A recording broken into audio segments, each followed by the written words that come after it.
Hey professionals, welcome back to my channel. It's always good to see you. In this video, I'm going to go through 25 smart and engaging questions that you should be asking hiring managers so you can get to know the current team, how performance is tracked, the company, the culture, and most importantly, if this job is right for you. This video has been highly requested from my TikTok and my Instagram. If you have any other video suggestions that you want a tech recruiter to cover, then drop them in the comments below. Don't forget to subscribe because this channel is all about helping you be career savvy at whatever stage you're at in your career. Before I even start going through the 25 smart questions that you should be asking, there's one question that you should be asking right at the beginning of the interview that will actually change the way you provide your answers and will actually set the course for the rest of the interview. The question that I'm referring to is, why is this position open? when you ask this question, they may provide a series of answers such as they're currently behind schedule or they're going through a massive hiring phase and growth right now, so that's why they've got a lot of opportunities open.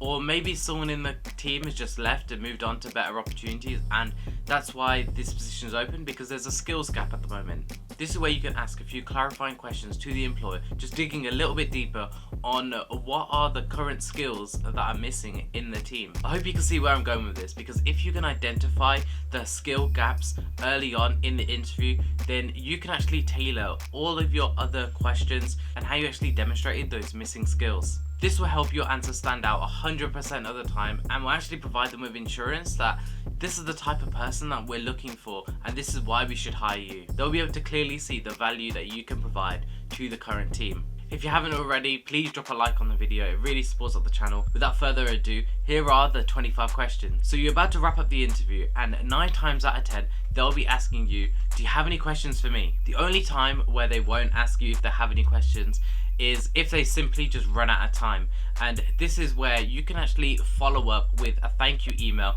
and actually mention some of the questions that you just didn't get a chance to mention during that interview. Trust me, I deal with managers on a daily basis and they do get frustrated when candidates get to that end of the interview and they just simply don't have any questions for them. Not asking questions at the end or even preparing questions for that interview is a red flag.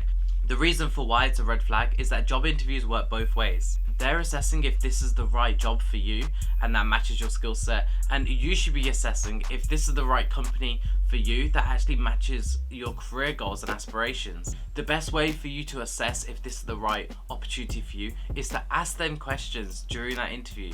Asking questions shows your passion to get to know the role, the current team, and most importantly the company in further detail. It also shows that you value yourself enough to make sure that this is the right decision for you. I've split this video into a few different categories so you can make some notes on the way. When they ask you at the end, do you have any questions for me, you can actually make a joke about this. You can mention that, yeah, I had a few questions and I had them written down, but during the course of the interview, we actually answered most of the questions that I had written down. This will show active listening, as well as you'll be able to reflect back onto that interview. A few of those questions could have been the team size. They could have mentioned that at the beginning of the interview. On a real one, if you don't ask questions at the end of the interview, then they'll assume that you'll actually take any job that comes your way. Just a quick little segue, you know during that interview, they'll ask you 2 questions throughout that interview.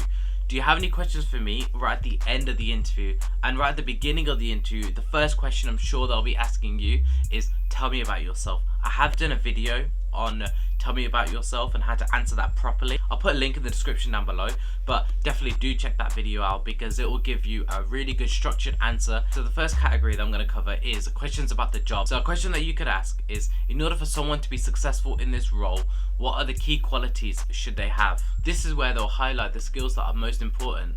Say you're going for a customer service role, they may say we need someone able to work to tight deadlines, can prioritize effectively, and most importantly have excellent customer service skills. This is where you can just reassure them, oh, that's brilliant, I've been working in customer service dealing with the public for the past 5 years. Working tight deadlines and prioritizing effectively is something that I do on a daily basis, and it's something that I want to continue doing and really develop, especially working for this company right here. Another question that you can ask them right at the end of the interview is, I've reviewed the job description, but can you please explain it in your own words? If you have a chance to ask this right at the start of the interview, go for it, take that shot. This will also help you tailor all of your answers to the requirements. When they provide you with an answer, make sure you're taking notes because you can actually display all this additional information in the later stages during that interview process. This is gold dust. I mentioned this before in my previous video and I'll mention it again. Job descriptions are wish lists.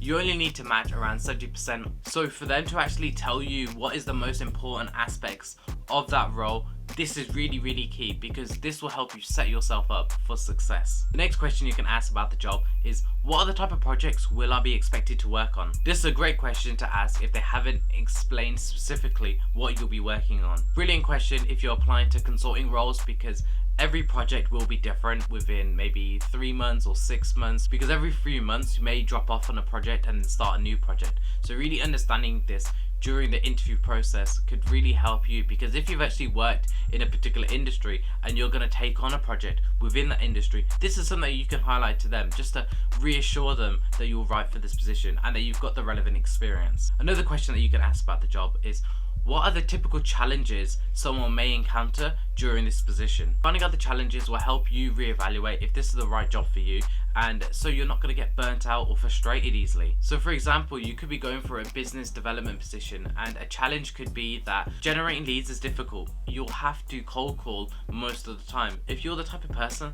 that doesn't like to do that, or you're not comfortable doing that, then I don't think this is going to be the right role for you. And then finally, about questions about the job that you can ask them is, what kind of additional responsibilities will I be able to gain in the future? This question not only shows that you care about the job itself, but you also care about your personal growth and gaining new and additional responsibilities. So that could be training and mentoring new team members. Maybe after 6 months, you're able to assure them that you can actually step out your comfort zone and take on new responsibilities.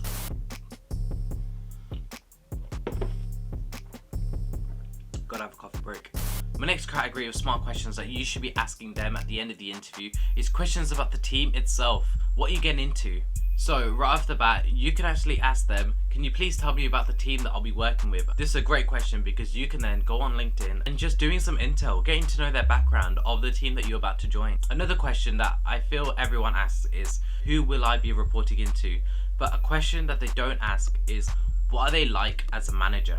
Understanding the company structure and hierarchy is very important during the interview process. But this question will actually take it a step further, because not only will you know who the manager is, but you'll understand if their management style is right for you. If this is something that you already know and they've explained their management style, then a different way you can frame this question is, who will I be working most closely with? The next set of questions are training development, and I have 3 really good questions that you should be asking them. What training programs do you offer?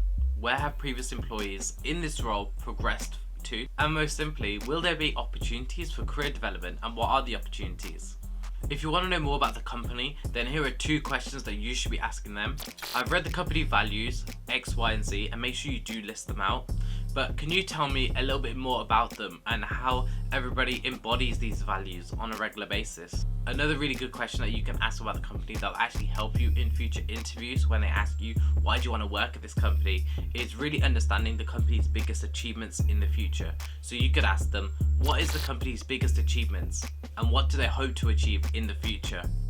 Make sure you write down the biggest achievements, and you can relay this in another interview with another team member. Say, oh, I know that one of your biggest achievements is XYZ, and this is actually really amazing, and this is really cool, and this is something that I do want to be a part of. I hope you understand where I'm going with this. When you're about to join a new company, company culture is important. I made a video on red flags you should be looking out for during the interview process, or when you actually start that new job. I'll put a link somewhere on the screen and in the description, but definitely do check that out. But here I've got 7 questions that you should be asking to get to know the company culture. How does the company foster diversity and inclusion? How does the company support professional growth? How transparent is leadership within this company? What resources does this company provide to support everyone's mental health? What practices are put in place to prevent burnout? How does this company ensure that its employees are happy at work? And how receptive is the company to employees' feedback? You need to make sure you understand how this company really treats its employees. Be sure to ask at least one of these 7 questions. And it's a question that they don't really get asked frequently, so it will actually make you stand out as a candidate, I'm telling you. I've got 2 questions that are about performance tracking and just getting to know what will be your targets in that new role. So the first one is, what are the expectations of this role within the first year? Make sure you're making notes because they are providing you with all that juicy information to help you actually answer the question, why should we hire you? And other really good information about the right candidate that they're looking for. And another question that it's common but a lot of people ask it, and it's a good question to ask, is how is success measured in this role? This will show them that you're results driven, data orientated, and it's a question that you should not only ask future managers, but if you're interviewing with someone who's going to be on the same level as you, and they're seeing if they're the right fit, then definitely ask them this question. Genuinely, the best way to get someone to actually like you is for them to actually start talking about themselves. Us humans, we love talking about ourselves. So if you can actually do your research on the interviewer and ask them questions about their background and their job itself, this is a win-win for you. Really great, smart, engaging question you can ask them is, I've seen you've been working at this company for X amount of years. How would you describe your experience with the company so far? This question will 100% set you apart from other candidates and will definitely impress them because they've seen that you've actually done some research on their background, stalking them on LinkedIn. This research shouldn't take you more than a few minutes on LinkedIn if you can find the company and find their name before that interview. And another question that you can ask the interviewer is, how has this company differed from other companies you worked at previously? This is actually a twist of why do you like to work here, which is surprising to me because a lot of hiring managers get asked this question, and you're not reinventing the wheel here asking this question, and hopefully they'll provide you with some information that they usually wouldn't give out during a normal interview. Okay, the final category is follow-up questions. You've just done that interview, you want to know what the next steps are, but you better make sure that these follow-up questions aren't the only questions that you should be asking at the end of the interview. Genuinely, these are boring, these are just standard, everyone's going to be asking these questions. These questions could have actually just been in an email. But here are some follow-up questions that you can ask right at the end of the interview. What does the interview process look like? And what are the next steps? And when do I expect to hear back? Don't forget, you can ask these questions in a follow-up email. If you're not sending them a follow-up email, then what the hell are you doing? Why don't you just spend that extra 2 minutes crafting a little email, thanking them for their time? I will do another video on the best way to actually structure a follow-up email, and so you've got that structure for all the interviews that you've got and for all the other stages that you may go into. I've got a follow-up template on my TikTok and my Instagram, so be sure to head over there and do check them out. Follow me on those platforms. I do jump on TikTok live. I wouldn't say daily, but I do jump on it frequently during the week. So if there's any questions that you directly want to ask me on a one-to-one basis, jump in the live and ask me the question. Be sure to subscribe so you don't miss out on weekly doses of career content. I've got great videos planned for the rest of the year. So yeah, subscribe, don't miss out. I'm telling you, preparing customized questions will set you apart from other candidates. Genuinely, the last thing you want to do is get to the end of the interview and just have that awkward silence when they say, do you have any questions for me? It's perfectly fine to actually write these questions down in preparation for that interview. Even if you're having a face-to-face interview, write these questions down. If you need any additional interview advice, then do check out my interview advice playlist. If you need help with your CV, check out my CV advice playlist. But I feel like if you already got an interview, then your CV must be good anyway. I really hope these questions really help you land your first job. If you do get an offer and your current company counter offers you, I have made a video on why you shouldn't accept a counter offer. So I will put a link of that video in the description and on the screen. I literally go in with the facts. If there's any questions that I have missed out that has really helped you pass that interview or has really helped you just stand out, drop that in the comments. I'm always looking to know more questions. I might have to do a part 2 if there's a lot of questions. Of course, drop a like on the video if it's helped you. Good luck smashing that interview. You're clearly putting in the effort preparing for that interview, watching this video, so I'm sure you'll reap the reward. And peace. I'll see you on the next one.